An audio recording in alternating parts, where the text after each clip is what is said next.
Hello friend, good morning. My blog life channel को आपण मानक स्वागत। आसंतु आज गोटे आम अलग प्रकार रेसिपी बनैबा जहाँकि फूलकोबी रे तैयारी। आपण माने जेमिति कुकुड़ा अंडार भुजिया एवं माछ मंजीर भुजिया बनाउछंती सेम सेही परी आज मो फूलकोबी रो गोटे भुजिया बनाई देखेबी। चलंतु आज वीडियो स्टार्ट करबा। देखंतु मो फूलकोबी को छट छट कर काटी नेली। एबे फूलकोबी गुडा को आमे हळदी पानी रे टिके धोई ना। चलंतु हळदी पानी रे याको धोई नेबा। फूलकोबी के आमे भलो करी धोई नेलु। एबे एवं ए फूलकोबी को आमे कादुकस करि नेबा।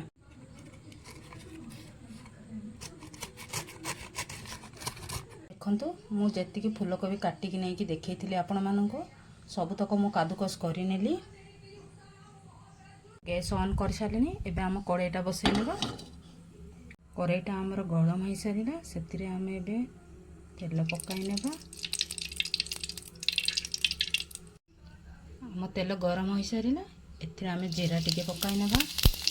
तापर कटा हवा प्याज टाके छाड़ी तेल। देखंतु प्याजटा ब्राउन हो सारा। चलंतु जो फूलकोबीटा को आम कादुकस करूँ ताको एथिरे पकाई नेबा।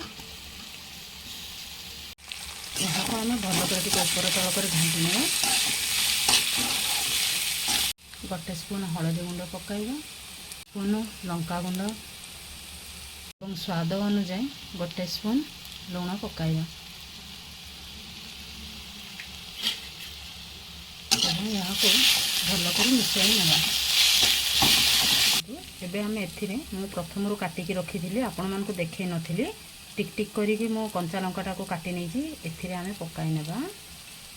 काटिकी रखी थिबा टमाटोटा को मु एथिरे पकाई नेबी। देखंतु एथिरे मु भृषंग पत्र एवं कस्तूरी मेथी पकाई नउछि कारण ए जिनिसटा पकाइबा मतरे यार बास्ना अलग टाइप आसे एवं खाइबा को भी स्वाद लगे। देखंतु आमर फूलकोबीर भुजिया रेडी हो सारा। आपण माने एमिति थरे बनांतु एवं गरम भात नहेले आपण माने परोटा सह एहा को परसी खांतु एवं केमिति लागिला मते कमेंट बॉक्स रे जणांतु। आपण मानकु मो वीडियोटा भलो लागिला ताहाले आपण माने लाइक सब्सक्राइब शेयर करंतु। जय माँ माझी घरी। नमस्कार।